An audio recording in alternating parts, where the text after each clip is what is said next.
ሰላም መጣችሁ። ይህ ቻናል ሁለገብ ነው። የሀገራችንን ከተሞች መጎብኘት ከፈለጉ አሁንም ምርጫው አመዲ ቲዩብ ይሁን።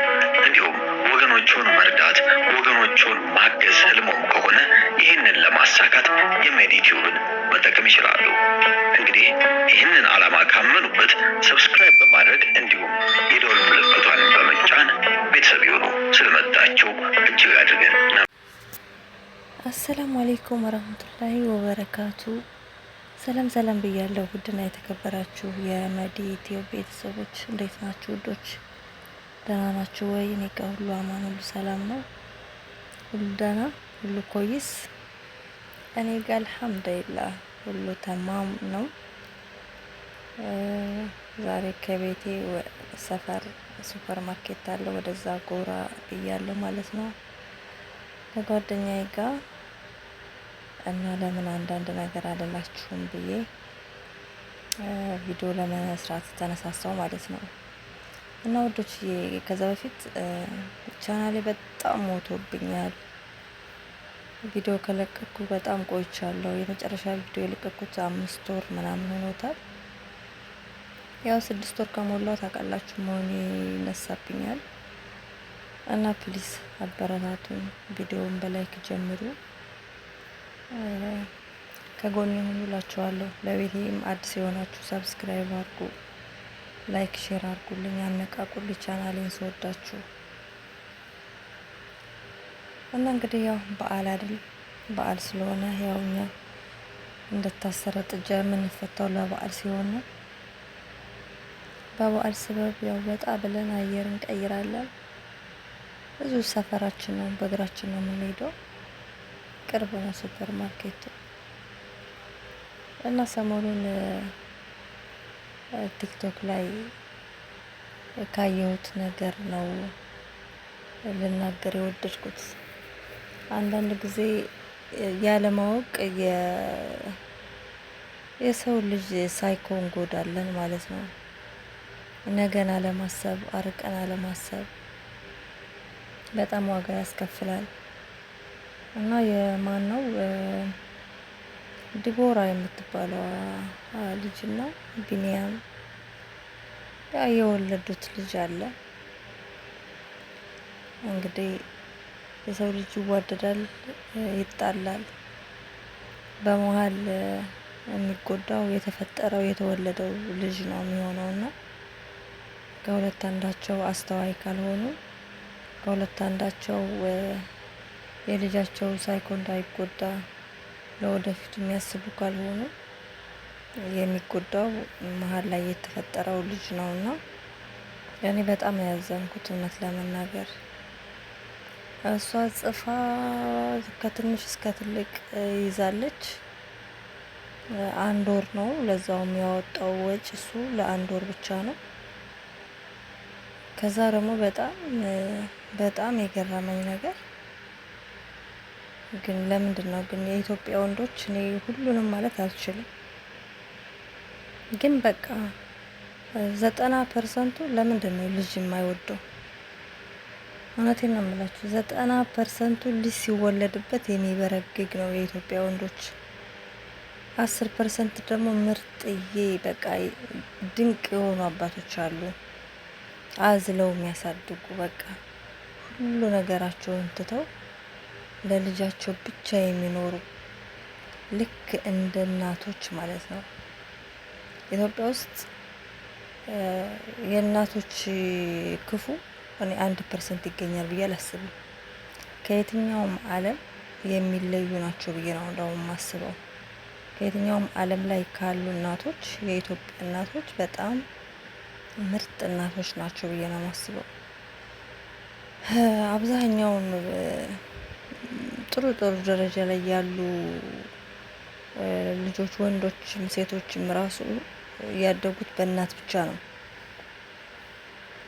እናት ብቻ ያሳደገችኝ የሚሉ ናቸው አብዛኛውን የሚሰሙት። ጥሩ ላይ እንኳን በጥሩ ደረጃ ላይ እንኳን የደረሱ ቶፕ ላይ ያሉ ሰዎች እናቴ ናቸው ዋጋ ከፍላ ያስተማረችኝ ያሳደገችኝ የሚሉ ናቸውና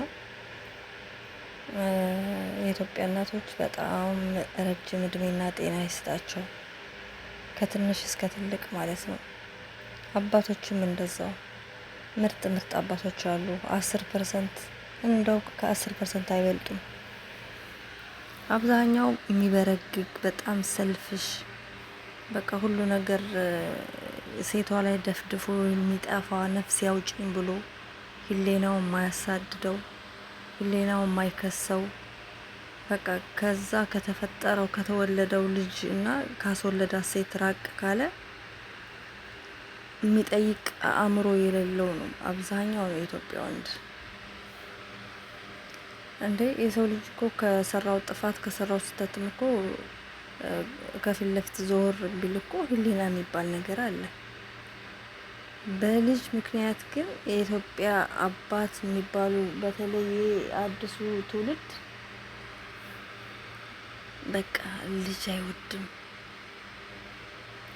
እኔ በጣም ነው ማዝነው። ሰርፕራይዝ እንኳን ለማድረግ እንኳን እንዳረገዘች አንድ ሴት እኮ ለማሳየት እኮ እንዴ ነው የሚለው። ውጭ ላይ ያሉት ስናይ ደግሞ ሲያለቅሱ ነው የምናየው። እዚህ ጋር ምን አስቸኮለሽ እንዴ? መከላከያ እንጠቀም አልነበር እንዴ ምናምን እንደዛ ካላት በኋላ ነው እና ደስ አላለህ ማለት ነው ምናምን ካለች በኋላ ነው አረ ደስ ብሎኛል ምናምን ብሎ አስጠግቶ የሚያቅፋት ማለት ነው። አብዛኛው ማለት ነው እንዴት ደስ ብሎት ልጅ ስለተወለደለት ዘሎ ፈንጥዞ ሚስቱን የሚያቅፍ ወንድ የለም። አግብቷት እኮ ነው አይደለም፣ ዝም ብሎ በጓደኝነት ለአንድ ቀን የተፈጠረ ልጅ አይደለም። እና ይሄ የማይሻሻል ሁኔታ ሆኖ ነው ያየሁት እኔ። በቅርብም በጣም ብዙ ወንድ የተባለን እንድጠላ የሚያደርገኝ ብዙ ማቀው ታሪክ ስላለ በጣም ነው ማፍረው። የኢትዮጵያ ወንድ 90% የግድ የሚኖር ነው ለልጆቹ እንጂ 10% የሚሆን ነው ሞቶ የሚኖር ሞቶ የሚያኖር ልጆቹን ያለ ማለት ነውና ቢኒያም እዛ ጋር የተናገረው ንግግር ምንድነው? አድጎ እንኳን አለ እንዳይመጣ አልፈልገውም በፈጣሪ ስም። እኔ ውርር ነው ያደረገ ታውቃላችሁ። እሷም የራሷ ጉዳይ ተቆብዳ ሄዳ ነው እዛ ልጅ ወልዳ ለልጁ እንደዚህ ዋጋ የምታስከፍለው። ገባችሁ አይደለ? እሱም የራሱ ጉዳይ በየሄደበት አንዳንድ ሴት እየያዘ እያስረገዘ፣ ልጁ ግን በጣም አሳዘነኝ። ይሄ ልጅ እኮ ታዳጊ ነው፣ ያድጋል እኮ ቤተሰብ። አድጎ እንኳን እንዳይመጣ፣ አድጎ ቢመጣ ራሱ አልቀበለውም፣ አልፈልገውም፣ ቤተሰቤን እንዲበጠብጥ አልፈልግም ይባላል እንዴ? ማንንም ልጅ እኮ ማንንም ሰው እኮ አባዬ እያለ ይሄ ልጅ ቢያድግ ሕፃን ልጅ ስለሆነ ነው እንጂ እኮ ደሙ ስጋው የሆነን እኮ አባቱን ነው የሚፈልገው። ምን አለ እኔ ካሁን አድጎ እሱ ራሱ አባቴ ብሎ ሲመጣ አቀበለዋለሁ ይላል እያልኩኝ ስጠብቅ እና አላሳየህም ስላለችው እንዳደርስበት ስላለችው በቃ እሱ ሲያድግ ወይም እሱ በፈለገ ሰዓት አባዬ ብሎ ከመጣ አቀበለዋለሁ ይላል ብዬ ነበር የገመትኩት። እሱ ግን አድጎ እንኳን እንዳይመጣ እና የዚህ ልጅ ሳይኮ እኔ ደግሞ እኮ ሪከርድ አርጉ እየተባለ ሪከርደሮች ሪከርድ አርጉልኝ እየተባለ እንደው ፈጣሪ ይፍረድ። እንደው እንዴት ነው ለህፃን ልጅ ይሄ ነገር እንዲቀመጥ ሪከርድ አርጉ ተብሎ አድጎ እንኳን ቢመጣ አልፈልገውም ይላል አባት። እናትየውም አባቱ ጋር እንዲቀራረቡና የማድረግ ኃላፊነት አለባት። ልጁን አሁን ልታሳድገው ትችላለች። አንድ ልጅ ማሳደግ አያቅትም። ይሄ ከአያቶቻችን ከእናቶቻችን የመጣ ነው። ኢትዮጵያ ውስጥ ሴቶች ብቻ ልጅ ማሳደግ በድቦራ አልተጀመረም። ታሳድገዋለች፣ ያድጋል። ነገር ግን የሆነ ቀን አባቴ ይላል፣ ወንድ ልጅ ደግሞ አባቴን ይላል። የማንነት ጥያቄ ከባድ ነው። እሷም ሌላ ታሪክ ውስጥ እሱም ሌላ ታሪክ ውስጥ የራሳቸውን ስሜት የራሳቸውን ነገር ሁሉ ነው ሲያካሂዱ የነበሩት እንጂ ልጁን ዞር ብለው አላዩትም። እና ህፃኑ ልጅ በጣም አሳዝኖኛል። እጅግ በጣም ነው ያሳዝነኝ። እጅግ በጣም ማለት ነው።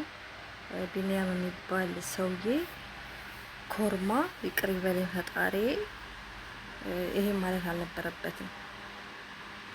እውነት ፈጣሪ ልጁን ያሳድገው፣ ለነሱም ልቦና ይስጣቸው ነው የምለው። ወዳቸዋለሁ ውዶቼ። ላይክ፣ ሼር፣ ሰብስክራይብ አድርጉልኝ። ባይ።